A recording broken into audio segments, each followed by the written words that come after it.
বোটটা 10 minute চলছে, 10 মিনিটের মাথায় দুইটা করছে। আমাদের বোট থামাইয়া আমাদের বোটে লাফাইয়া উঠিয়া ওরা আমাদের নিয়ে গেছে। আমাদের এই ফরাস্ট গেম কোম্পানি থেকে 4-5টা লোক ইটালি পাঠাই দিছে। তো বললো যে তোমার কোম্পানি তো 6-7 মাসের বেতন পাবা, কোম্পানি তো বেতন দিচ্ছে না, তবে কোম্পানিতে চাকরি করে লাভ নাই, তুমি আসো ইটালি পাঠাই দিই। তা আমরা ওখান থেকে 9 জনের মতো চলে গেলাম ওর কাছে। আসলে ও ইটালি পাঠাইতে পারে না, প্রায় ওর কাছে নিয়ে রাখলে 2 মাসের মতো, 1.5 থেকে 2 মাসের মতো ওর কাছে রাখলো।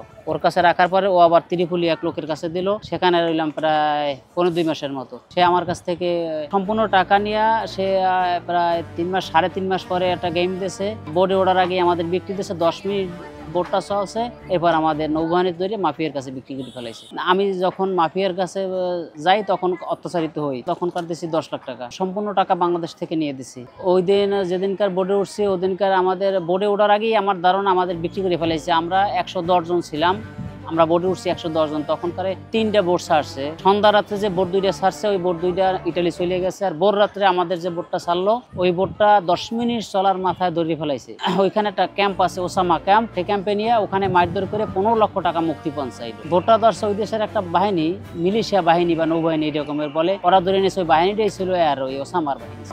আমরা বোর্ডে উঠতে বোটটা 10 মিনিট চলছে, 10 মিনিটের মাথায় 2টা করছে। আমাদের বোট থামাইয়া আমাদের বোর্ডে লাফাইয়া উঠে ওরা আমাদের নিয়ে গেছে। প্রথম নিয়ে ঢুকেছে জেলখানায়, ঘন্টা 2 ঘন্টা রাইখা। জেলখানা থেকে মাফিয়াখানা আসতে সময় লাগে 1 মিনিট। অর্থাৎ ওদের এই জেলখানাটা এই পাশে হলো জেলখানা, এই সাইড হলো মাফিয়াখানা। আমাদের জেলখানা নিয়ে 2 ঘন্টা রাইখাই মাফিয়াখানায় ঢুকাইছে। মাফিয়াখানায় ঢুকানোর সাথে সাথে আমাদের এক একজনের 5 থেকে 6 জন মানুষের মারধর শুরু করলো। আমাদের মানে আতঙ্ক করে দিয়েছে, ও যেন আমরা ভয়ভীতি পেয়ে যায়। তখনই আমরা ভয় পেয়ে গেছি। আর আমাদের কাপড়, মোবাইল সবকিছু নিয়ে গেছে, শুধু আমাদের একটা শর্ট প্যান্ট এবং একটা গেঞ্জি রাখছিল শরীরে, জুতোটা পর্যন্ত নিয়ে গেছে, কোনো কিছুই রাখছিল না। ওখানে 8 মাস বন্দী ছিলাম। প্রতিদিন শুক্রবার বাদে প্রতিদিন মারধর করতো। মারধরের তো এখনো চিহ্ন আছে, এই সমস্ত শরীরে আঘাত, এই সমস্ত শরীরে আঘাতের চিহ্ন আছে। আমি তো ব্যথায় হাঁটতে পারি না এখনো, অনেকদিন হয়ে গেছে।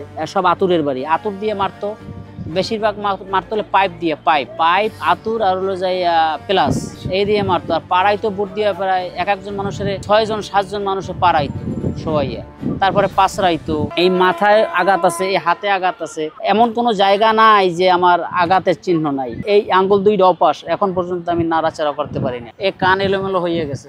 এরপরে আমার বাড়ি থেকে আমার ছাড়াইতে পারে না, পরে মানুষের কাছ থেকে চাইয়ে চিন্তা, তারপরে সুদে আবারও টাকা আইনে ওখানে 12 লাখ টাকা মুক্তিপণ দিয়া আমার ছাড়াইছে। 15 লক্ষ টাকা চাইছিল। মাদারীপুরের একটা লোক থাকতো ওইখানে, তার মাধ্যমে ছাড়াইছে। আমাদের যে মারধর করতো ওরা সবাই বাংলা ছিল। খাবার 24 ঘন্টার মাথায় একবার দিত 2টা রুটি, আবার কোনোদিন 48 ঘন্টার মাথায় দিত, আবার পানি দিত, 1 টাইম কাপ আছে, 1 কাপ পানি দিত, কোনোদিন 2 কাপ পানি দিত। আবার শোয়ায় খুব কষ্ট ছিল, একজনের মাথা থাকতো এইদিকে, একজনের মাথা থাকতো এইদিকে, এরপর এরকম গায়ের সাথে গা মিলিয়ে এরকমের শোয়া লাগতো সোজা হইয়ে। শুক্রবার বাদে প্রতিদিন আসে মারতো আর বলতো যে টাকা আন। ওই দাদন জমাদারের মাধ্যমে টাকা পয়সা দিয়ে সবকিছু করছে। ওদের একজন, ওই মাফিয়া গ্রুপের অন্য একজন, ওদের কাম ধরা আর দাদন জমাদারের কাম ছাড়ান। দাদন জমাদার ওখানেও কোনো কাজ বাজ করে না, শুধু ওই মোবাইলে কথা বললে ওদের কাছ থেকে লোক আনিয়া যারা আটকা থাকে এদের বাড়ি থেকে টাকা নিয়ে ওখান থেকে লোক ছাড়ায়। ওখানে 8 মাসের মতো বন্দী ছিলাম। আমাকে তো 6 মাস মারছে, লাস্টের 2 মাস মারে না। আমি কঙ্কালের মতো হয়ে গেছিলাম, একদম কঙ্কালের মতো। আমি সবাই গুনে উঠতে পারতাম না, বসতে পারতাম না, বসায় গুনে উঠতে পারতাম না। এমনকি টয়লেটে গেলে আমার 2 জনে ধরে নিয়ে যাওয়া লাগতো। আমার সামনে 4টা লোক পিটিয়ে মারিয়ে ফেলাইছে। আমরা ছিলাম 8 জন। 8 জন আর আমাদের সাথের একজন, ওর নাম জামাল, ওর বাড়িও গাজীপুর। এই জামালের পিটিয়ে মারিয়ে ফেলাইছে। এরপরে মাদারীপুরের একজন লাশগুলো কি করতো জানি না, ওরা যখন আসতো তখনকার আমাদের উঠে বসে মাথা নিচমুই দিয়ে এরকম থাকা লাগতো। ডানে বামে সামনে পিছনে কোনো দিকে তাকানো যাইতো না, তাকাইলেই মারতো।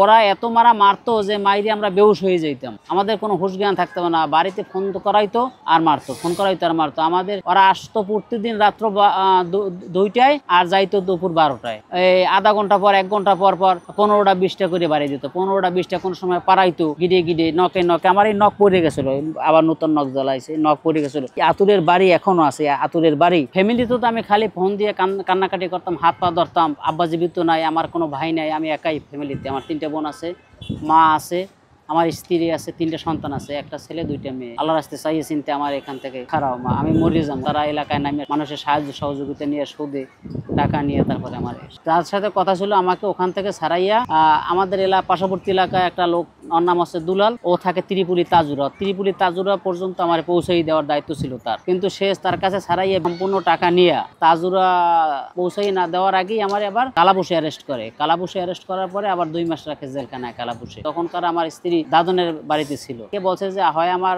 হাজবেন্ডকে ফেরত দেন, নাইলে আমার টাকা দেন। তখনকার এই সময়কালে আমার স্ত্রীর উপরে দাদনের স্ত্রী অমানবিক নির্যাতন করছে। তা সে বলছে যে আমার টাকা দিলেই আমি চলে যাব, কিন্তু সে টাকা দেয় না। এরপরে IOM এবং বাংলাদেশ এম্বাসির মাধ্যমে আমি 27শে রমজান বাংলাদেশে এসে নামি। বাংলাদেশে নামার পরে ফোন দিয়ে জানতে পারি যে সে দাদনের বাড়িতে আছে আমার ওয়াইফ।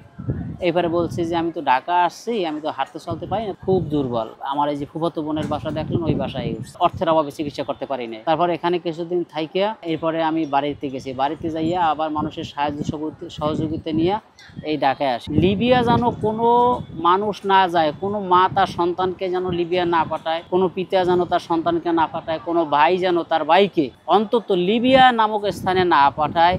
আমি মনে করি পৃথিবীর ভিতরে সবচাইতে খারাপ স্থান আমরা মুসলমান আমরা বিশ্বাস করি সেটা হল ইসরায়েল। কিন্তু ইসরায়েলের পরে যদি কোনো একটা খারাপ রাষ্ট্র থাকে সেটা হচ্ছে লিবিয়া।